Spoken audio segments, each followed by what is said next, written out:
Ma. What's poppin'? It's your girl Custom Vibe back with another video. We are about to be talking about, as you can tell by the title, things to know before your first art show. Let me just start by saying, when I say art show, I mean like tabling at an art show. Like, I don't mean like a exhibit or like, anything like that. Like, I mean tabling, like when a group of artists get together, they all have like tables like this size. I don't know what size this is, but this is literally the table that I use for when I do art shows. And y'all just set up y'all stuff, y'all's art and everything. Y'all try to sell it, network, all that type of stuff. So this is what to know before you do your first one of those. I did my first one last year. It was the Black Girl Art Show. It was the one in Detroit, and it was really good. And since then I've done one other one. I was scheduled to do another one, but the way my life was set up, it wasn't finna happen. So yeah, but yeah, so I'm just finna share with y'all what I learned from those experiences and things that y'all should be aware of before you get into it or whatever. So yeah, and then also while I'm doing that, I'm setting up my line drawing for this oil painting I'm starting this week. So yeah, I'm gonna be doing that at the same time. Starting with the first one, it is get there early. That's pretty self-explanatory. When you think about it, well, something you should do, like when you do your first one, just pay attention to time. Like, pay attention to how long it takes you to set everything up. Like, document all that stuff so that you can have like a good understanding of how much time you actually need when push comes to shove.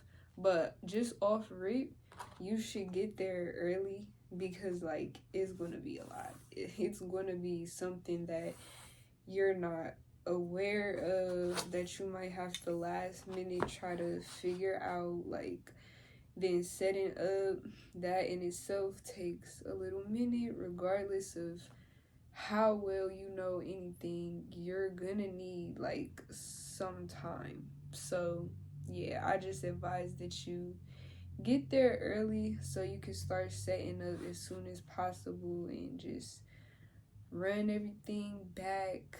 You feel me? So yeah, that's my first tip.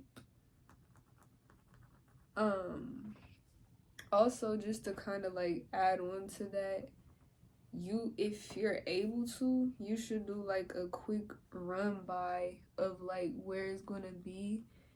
Kind of just go through, try to like ride past there or something, just to see like, okay, this is the entrance they're talking about, or like where can you park, just stuff like that, so you can already just make everything run as smooth as possible the day of the actual show. It's funny because like my nana used to tell me, like, every time I start a new job, she would ask me like, did you run by there, did you go by to see where it's at, so you don't be trying to figure it out on your first day in the morning. She would always ask me that, and I'd be like, no, I'ma just thug it out. And I always ended up should have did that, because I remember one time I went to a whole nother building for my job. I was straight, like, but still, it's just good to make sure you know as much as possible before you jump straight into it. The next one is know your setup. So this kind of just goes back into the other one as well. Just know how you're planning to do everything. If you can, I feel like you should even you could even like make a model, like just a drawing of the layout of how you want to have everything, just so you can know like exactly what you're trying to do. Like, when I say this is like a literal pop-up shop. Like, it's literally giving pop-up shop. Like, imagine if you just had to like set up a whole little mini store in a span of like an hour and a half. Like, think creative, think fast, think efficiently. That's exactly what you should do when you're thinking about like your setup. Think about what's going to be unique and like pleasing to you and your aesthetic and your brand and what you're selling, but also think efficiently for like the customer, and then like convenience of people who are just walking around wherever it's at, just looking at art or whatever. Like, think about stuff like that, because that's definitely where you'll see the payoff of how like smooth everything runs when you know exactly what you coming in there to do. A problem that I had faced my first time around was like literally set up. Like, I had to take out cause the way I do it is like with this table in the front, and then I have like a panel in the back. I got it from Walmart. I did a haul on here of everything that I got if you're interested in looking at that, but it was like that panel thing that I had got, I had to take that out the box on the spot, put it together, and I'm so glad I had my older sister with me, cause yeah, there's no way I would have figured that. I would have had a panic attack and left because there's no way I would have been able to figure out how to do that by myself, set it up by myself. Yeah. Actually, and I'm gonna just add this on to there because I didn't even write that down, but have somebody with you, like have a team, like even if it's just one other person. As many up to like, I don't know, you could do it solo, trust me. Once you get like everything, your setup and how you like stuff, I've seen people go in there and just do it by themselves and be killing it. So doing it by yourself is not a problem, but I'm saying the first few times around, have like one person with you at least to help you, like, yeah, to just maybe talk to customers when you gotta go to the restroom, or like I said, help you set up, help you take it down, all that extra stuff. You gonna need at least one other person. Like, even after you do know what you're doing, I still wouldn't do it alone, because you need like one other person to help you, help you with the process and all that type of stuff. Know your setup. Make sure you get in there and get straight to it. Don't waste no time. One of mine on here is going to be like about how you like talk to people or whatever. But when you first get there, I don't just get straight to it. It's strictly about business. When you first get there, you just got to keep your mind on what you're doing, get in your zone so you can go ahead and get your stuff set up. The next one is talk to other artists. So like I said, when you first get there, you locked in, you just making sure you know like exactly what you coming in there to do type shit. Like, you're not doing too much. You're just going straight to what you got to do. After you establish that is when you can go ahead and talk to other artists. Like, don't be scared to talk to the other artists. They're not your competition. Like, it's not a competition. It's not that deep. Like, y'all all there for the same reason. Like, literally go talk to as many people as you can. If you don't do nothing else, if you don't sell nothing, if you don't freaking buy nothing, if you don't, like, if you feel like the whole thing was just a waste of existence, talk to people, talk to somebody. Like, they could give you insight about the next shows that you do. They can tell you what they peeped that you did that was like not efficient and how you can do it better. Like, there's always a way in which you talking to somebody who's like literally in your same lane, who's trying to do the same stuff that you are, like, that's an advantage. That's a moment that you should definitely take advantage of. Like, anytime you're in a space with somebody who's on the same path as you, and you see they doing that junk, like they not just talking about it, they really doing it, and like they might be doing it better than you should most definitely pick their brain a little bit. Like, and not even just for that, but like if you see they got like some work that looks cool to you, tell them it looks cool. Maybe you might buy somebody's print, buy another artist's print, support artists, put the money back in the industry. Like, keep supporting each other, keep talking to each other and making connections and just learning stuff and how to do stuff, like just all types, just anything that you can think of, really. Like, it's so much opportunity in just having conversations with people who you just never know, like, what impact they could have on you, for real.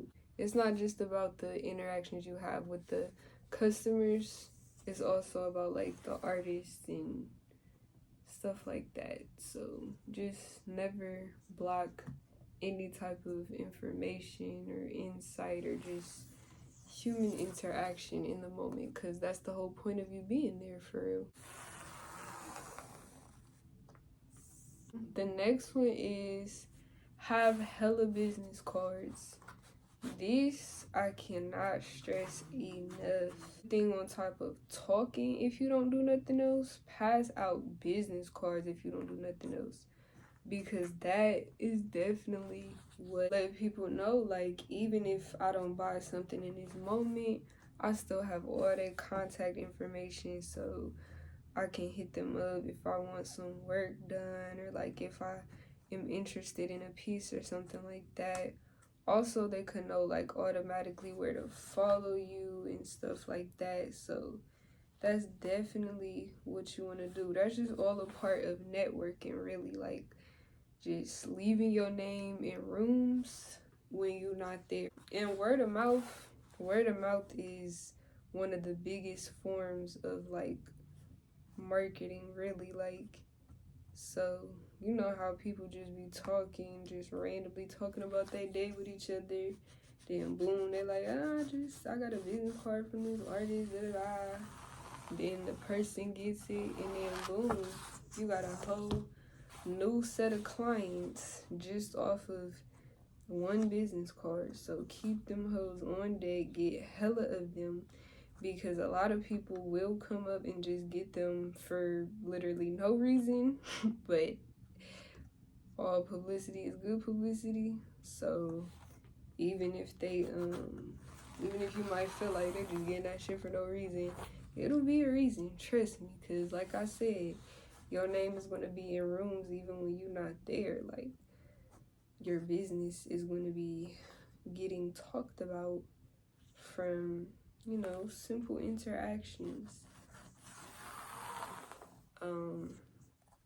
It might be like a thing to like kind of include your business card as sort of like a receipt or like a gift type of thing with like each purchase. Like what I do for every time I sell like prints, I'll put my business card in the bag with the prints so that like they can just have it.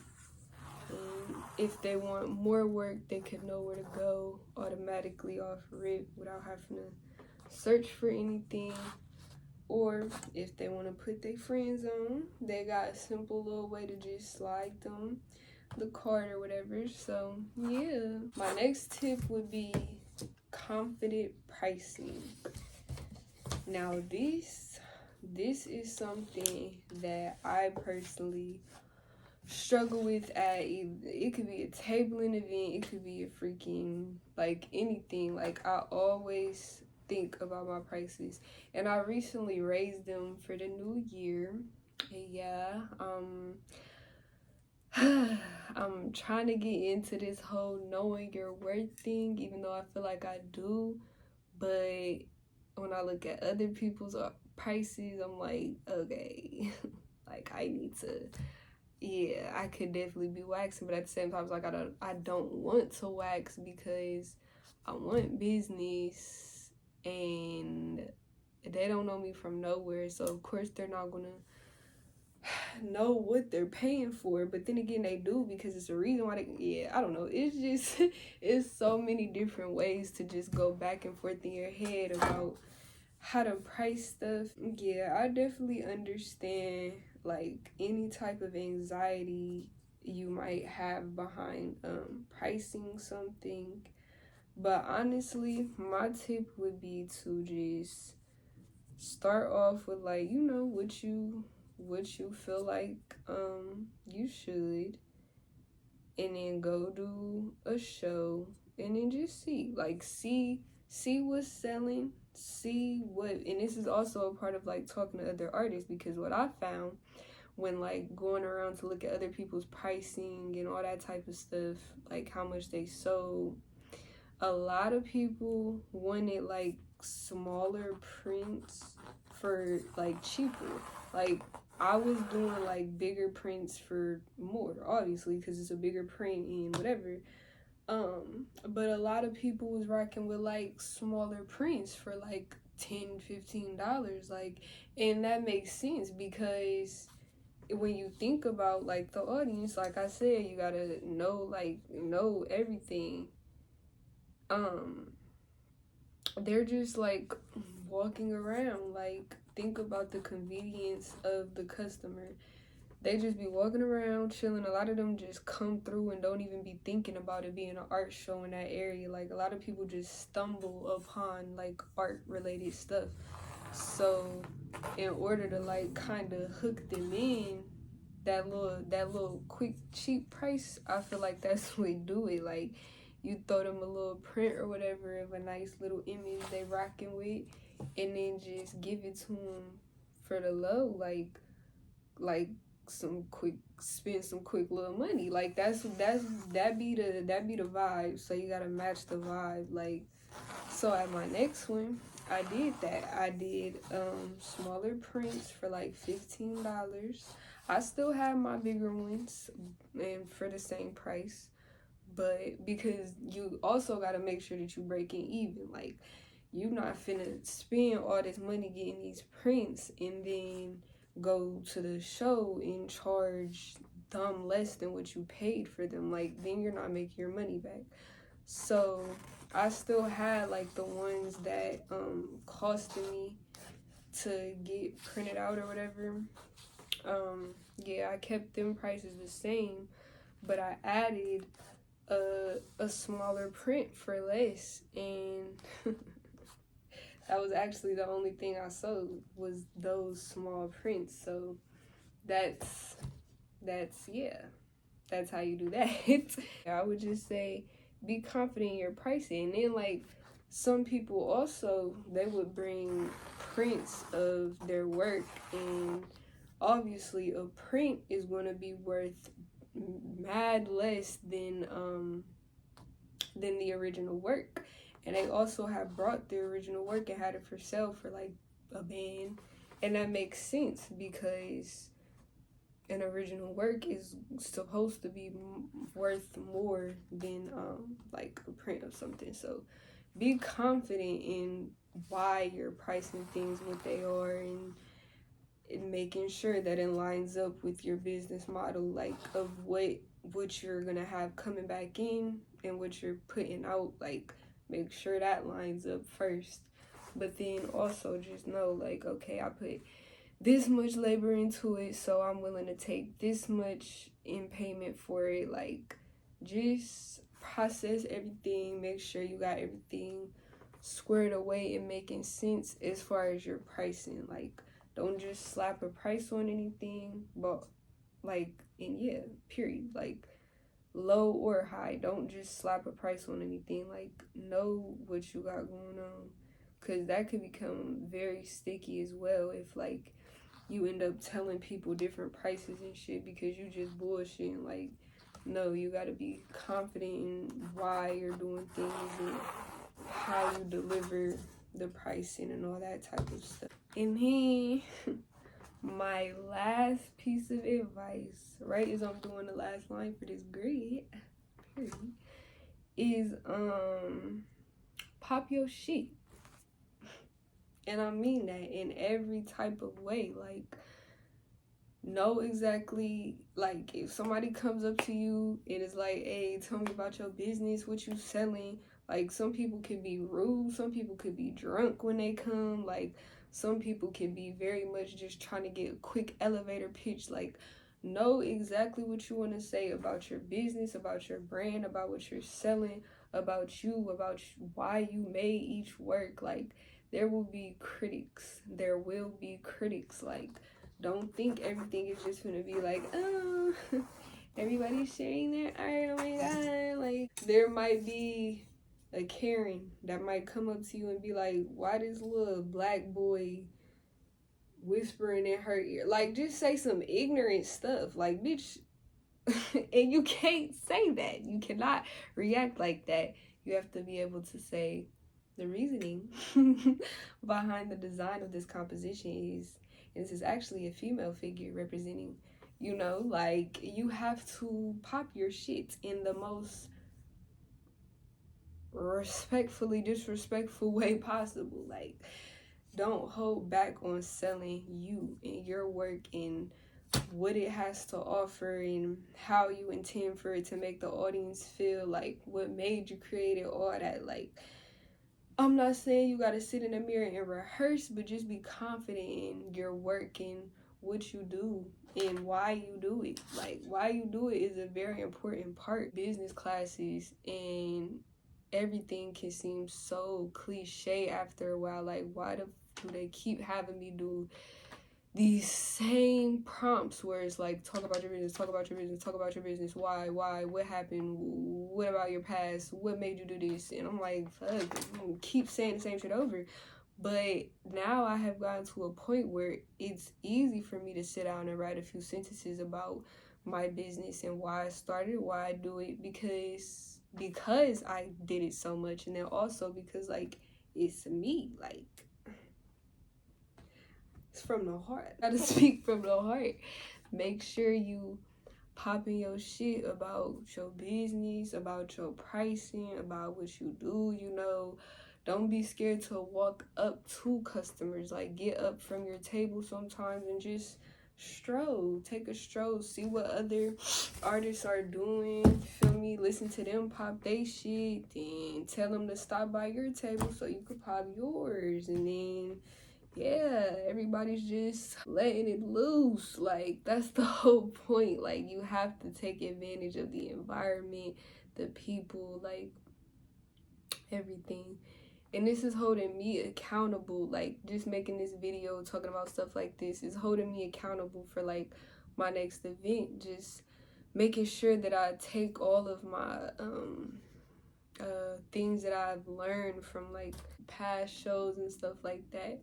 Like, you really have to just even if you write stuff in your notes, like, about what you feel like could be better or what you might have done poorly on during the show, like, do stuff like that so you could work on it, build upon it. Like, think about how you can do it better, like, and actually do it. Don't just be like, oh, I should fix that, get to the next show, do the same exact thing. Like, you have to actually put things into effect, and yeah, hold yourself accountable for that. Definitely. So these are my tips for your first tabling art show. I hope it goes great for you. I hope it's everything you imagined and more. And just remember, slow motion is better than no motion. So even if you don't sell nothing, even if you feel like you didn't, pop your shit enough, or your prices wasn't what you wanted them to be, or it might have took you a little longer to set up, all that type of stuff, don't worry about it. Like I said, note it, find a resolve, put it into effect next time. Slow motion is better than no motion. At least you went out there and did it. At least you got the experience. At least you did it to actually even know what to do better. How would you ever know how to get better if you never do it wrong the first time? I hope y'all messed with that. And yeah, I'll see y'all in the next one.